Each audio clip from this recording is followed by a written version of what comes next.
Amis internautes, bonsoir. Très content de vous retrouver dans votre émission 7 Sport sur la 7 TV. Comme toujours, très heureux de discuter avec vous de l'actualité sportive au niveau local, national et international. Alors, mbokk yi tey 7 Sport am benn gan boo xamante ne c'est du produit local, purement local. Il habite à Sangalkam, nekk un jeune athlète. Lui, il a choisi l'athlétisme au détriment des autres disciplines sportives. Il s'appelle Ibrahima Ngom. Il habite à Sangalkam. C'est un jeune qui est passionné par l'athlétisme et qui compte faire une carrière remarquable pour son avenir. Alors avant tout d'abord, je vais lui donner la parole comme ça mu nuyu ak ñi nga xamante ne ñooy seetaan à travers nos différentes plateformes digitales.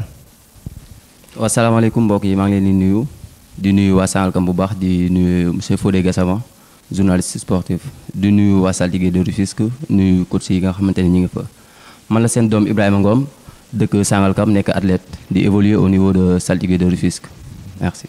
Alors, machallah, le plaisir est partagé, Ibrahima. 7 Sport mi ngi am mbégte de dalal fii suñuy locaux ci 7 Truth. Alors, comme ni ko defee tout le temps rek, on a envie de discuter avec les gens qui aiment le sport, les gens qui croient au sport, ñu ay sportifs lañu et que tout le temps day am mbégte rek di ci waxtaanee. Alors, tey ñu gis te ngay xale,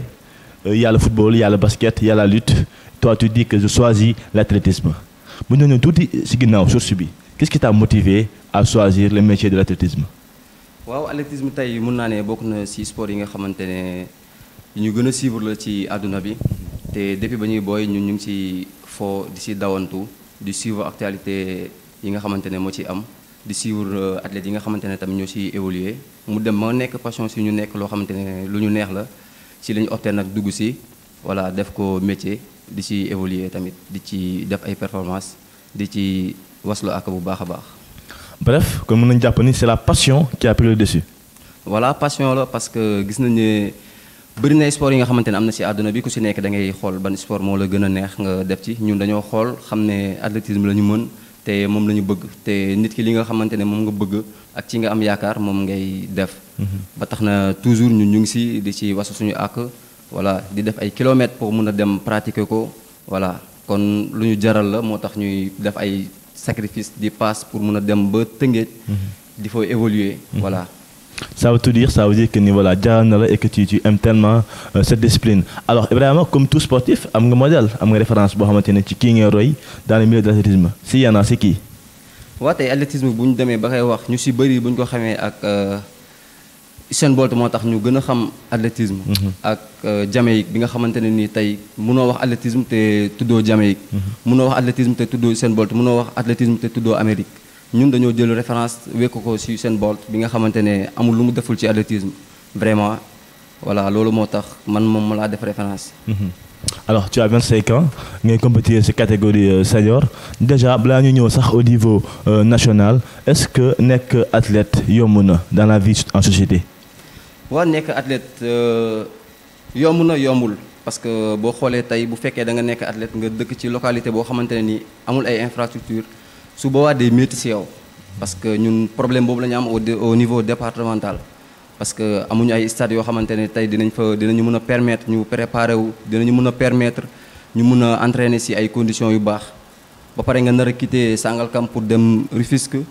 voilà fekk fa leneen loo xamante tamit day métti ndax athlète bu ñu ko waxee stade moo tax. faa nga am stade pour mën a évoluer. métti na méttiwul mais boo bëggee rek dalay jaral moo tax. ñu ci def ay sacrifices. voilà. alors sax yaa ngi koy wax yaa ngi compétir équipe bu ñu tudd Saltigué nekk Rufisque ça veut dire que ni donc fi nga dëkk sa base Sangalkam y a pas un club représentatif boo xamante ne mën nga fi nekk. alors tey ça c'est un problème aussi parce que je pense que ni Sangalkam aussi aurait pu avoir un club est-ce que en tant que jeune de Sangalkam est-ce que en tant qu'athlète yéen a ngi dox ci ay jéego ngir mën am club on t'avait interviewé dans 7 Sport nga expliqué woon yéen a ngi ciy dox. Alors le temps a passé est-ce que mën nañu xam carrément fa ngeen toll ci boobu démarche. waaw loolu ñu ngi ciy dox bu baax parce que nekk Saltigué tamit foofu bëgg ko moo tax ma nekk fa mais teewul ñun am nañ suñu ay ambition fii ci commune bu Sangalkam d'ailleurs commencé nañ def démarche yi pour mun a am suñu propre club boo xamante ne nii athlètes yi nga xamante ne ñoo dëkk au niveau de la commune de Sangalkam ñoom ñoo fiy évoluer voilà te loolu dina permettre yeneen jeunes yi nga xamante ne ñi ngi fii te bëgg nañ def athlétisme dina leen permettre ñu mën a intégrer mën a xam lan mooy athlétisme ñu may leen sens ñu mun ci évoluer bu baax comme ñun amuñu woon sens boobu noonu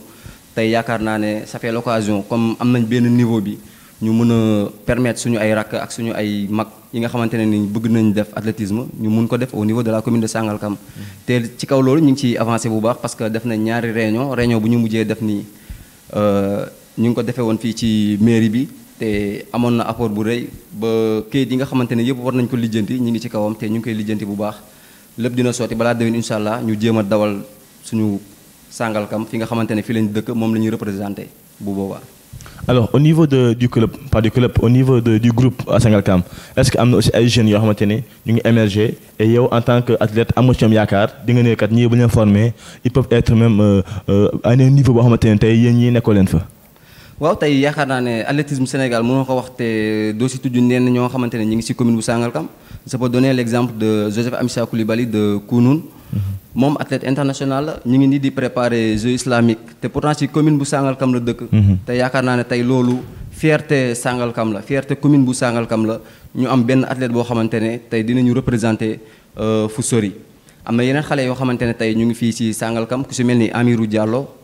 y a Malick Sow Gueye aussi y a Matar de Noflay ay xale yoo xamante ne ni tey ay espoir lañ war nañ mën a wane seen talent ci li nga xamante ne tey mooy athlétisme mais peut-être bu ñu taxawalee suñu club dinañ leen gën a mën a permettre seen rêve boobu noonu ñu mun ko jëmale kanam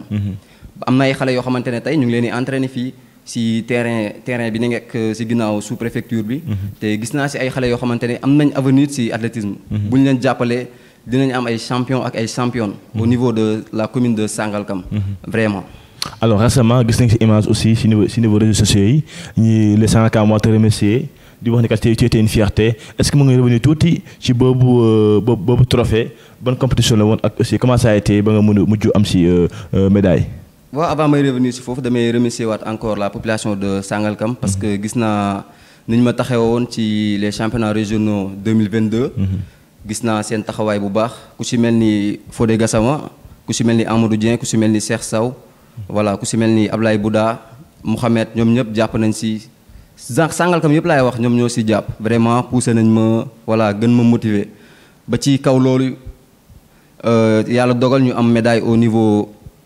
4x400 finale 4x400 avec l'équipe de Saltigué pour l'instant nous sommes les vice-champions régional vraiment mu nekk une fierté di ci gërëmaale coach yi bu baax au niveau de Saltigué ñu ngi def un travail boo xamante ne bu am importance la ci xale yi. Alors médaille boobu noonu comme je l'ai dit conditions yi comment a été la compétition nga waroon jàmbaarloo ak si nga xamante ne aussi say nawle lañ c'était pas évident nga dem ba génn si am ci médaille comment a été la compétition en résumé. waaw compétition bi métti woon na parce que déjà pour nga jóge woon Sangalkam dem ba Dakar 3 jours nga tegle ko di compétir. loolu xam nga ne day métti parce que boobu logé wuñu woon dañu doon def transport suñu demee bu compétition bi jeexee ñu ñibbisi vraiment conditions yi boo ko nekkee xam nga sa yaram day métti di nga fatigue bi da lay jàpp. ba yenn discipline yu bari dañu mujj perte mujj ñu ci qualifié en finale. Voilà. Alors ñu dem ci aussi ci ay perspectives il y a les championnats nationaux d'athlétisme 2022 yi nga xamante ni c'est dans quelques jours c'est du 5 6 et 7 août war a amee fële ci stade annexe Abdoulaye Wade ba Diamniadio mu nekk aussi un événement et comme on dit les grands joueurs ne doivent pas rater les grands événements tey loolu aussi nga bokk ci ñi ci war compétir yow ak Amirou Diallo nekk un jeune de Sangalkam naka nga nekk di préparer boobu tournoi. waaw loolu c'est une fierté mun naa ne parce que tey bu ñu amee championnats nationaux yoo xamante ne. Sénégal yëpp siy participer ñu ne doomu commune Sangalkam dañ siy participer loolu pour man ab fierté bu mag la vraiment ñu ngi koy préparer di wax waa département de Rufisque ñëpp ñu génn ñëw seetaan si Saltigué de Rufisque comme foofu lañ nekkagum pour l'instant ñëw jàppale seeni ay athlètes. Voilà. Alors conditions yi aussi à ce niveau-là est-ce que forcément di ngeen solliciter aussi prière ak soutien wu Sangalkam mooy yow au niveau local ndax aussi nekk na compétition boo xamante ne xëy na dina rafet trop ñu gis benn car sax au moins jóge fi dem foofu ngir mën a supporter seen doom. waaw ñun ñu ngi ci préparation yi comme ñu ngi entraîner rek pour l'instant. léegi lépp lu ci war rek dinañ ci dox di ñaan jeunes yi nga xamante ne ñoo ngi fi mën a ñëw seetaan si ñu ñëw seetaan si. voilà. comme dañuy représenter Tëngéej dañuy représenter tamit comme Sangalkam. voilà parce que fii lañ dëkk kon dañuy def fierté Sangalkam. pour man ñëpp dinañ ci jàpp di solliciter le monsieur le maire de Sangalkam Pape Sow mu jàpp si bu baax jàppale athlètes yi nga xamante ne ñu ngi nekk ci commune bu Sangalkam war a participer ci championnat nationaux 2022 yi. du 5 au 7 août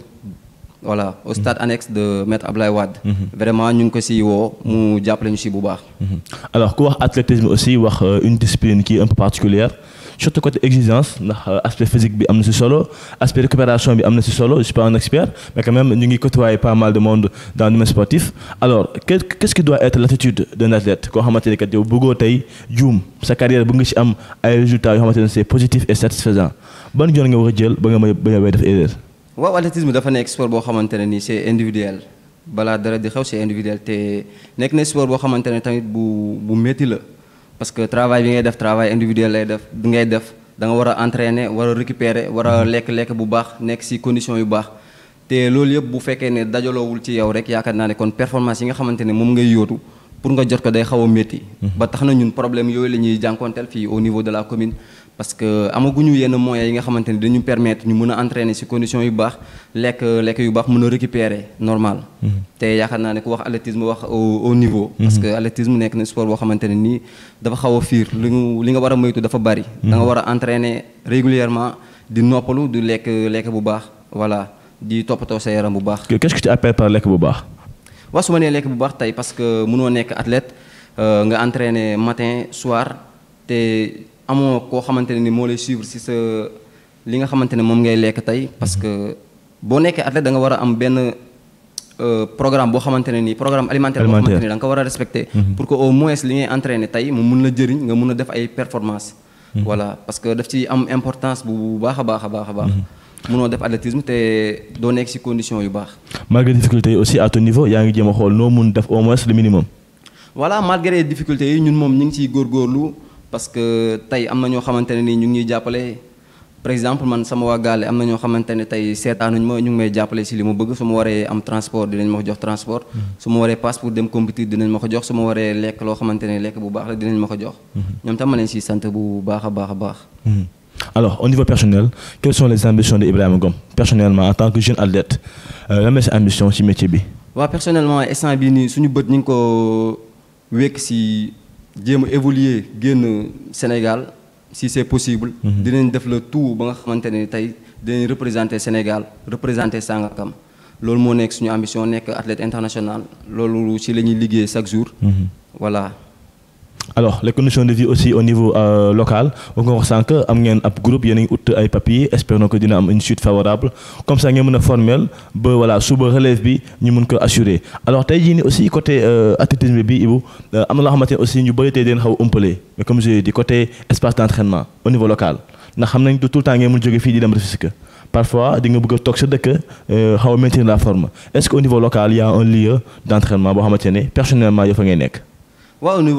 au niveau local pour l'instant amaguñu espace boo xamante ne tey mën nañ fa évoluer loolu moo tax ñuy sacrifier di dem ba Tëngéej di fa entraîner. mais malgré tout ñu ngi jéem a aménager benn côté pour mun a xool nan lañ fay def pour mun a tàggat xale yi tàggataale suñu bopp. et am nañ espoir tamit que ne stade bi nga xamante ne ni tey monsieur Omar Gueye commencé na ko. am nañ yaakaar ne peut-être dina yegg xëy na balaa 2026 parce que bokk na ci sama ay rêve ñu préparer ay athlètes fii ci niveau de la commune de Sangalkam pour ñu mën a participer ci JO 2026 yi nga xamante ne Sénégal moo ko war a organiser. waaw loolu aussi mu nekk un événement boo xamante ne c'est grandiose et que je pense que ni le Sénégal entier mu ngi koy xaar ndax aussi ñoo ko organiser comme tu l'as dit et que nekk na loo xamante aussi ça doit être réussi en tout cas on te souhaite le meilleur ci sa carrière ses ambitions le mot de la fin Ibrahima. waaw sama mot de la fin mooy maa ngi gërëm coach Diallo au niveau de Saltigué di gërëm coach Sène di gërëm coach Mass ak président bi Père Sall maa ngi gërëm waa Sangalkam yëpp di leen jox rendez-vous le 5 6 7 au stade annexe de Abdoulaye Wade de Diamniadio ngeen ñëw teewee championnat national 2022 voilà. Merci beaucoup en tout cas le plaisir est partagé Seven Sport amoon mbégte aussi recevoir la fii suñu plateau ñu waxtaan ak yow sa carrière sa ambition tout le temps nii la quand on voit un jeune engagé dynamique et surtout gëm boppam dañu am envie ñëw toog ak yow jox le micro nga wax sa carrière wax sa ambition comme ça ñuy seetaan kilifa yi aussi mën si teg loxo ba nga xamante ni di nga nekk fierté de toute une localité en tout cas c'était avec Ibrahima Ngom aujourd'hui dans Seven Sport les amis comme toujours on est là pour discuter avec vous de l'actualité sportive bref on va aussi un peu parler de la lutte on sait que ni dimanche prochain inchallah il y a un très grand combat de lutte qui va opposer Balla Gaye numéro 2 à Gris Bordeaux donc mu nekk aussi un combat boo xamante ne ñëpp ñu ngi koy xaar on va essayer d'y être pour vous donner aussi les plus grandes informations possibles di nuyu ñëpp di remercier ñëpp surtout au niveau technique je remercie aussi Afi ak Thieba ñoom ñi nga xamante ne ñoo gère aspect technique bi di remercier suñu internautes di leen aussi inciter ngeen continuer di abonner mais également de suivre programme 7 Trophy merci et rendez-vous la semaine prochaine inchallah pour notre numéro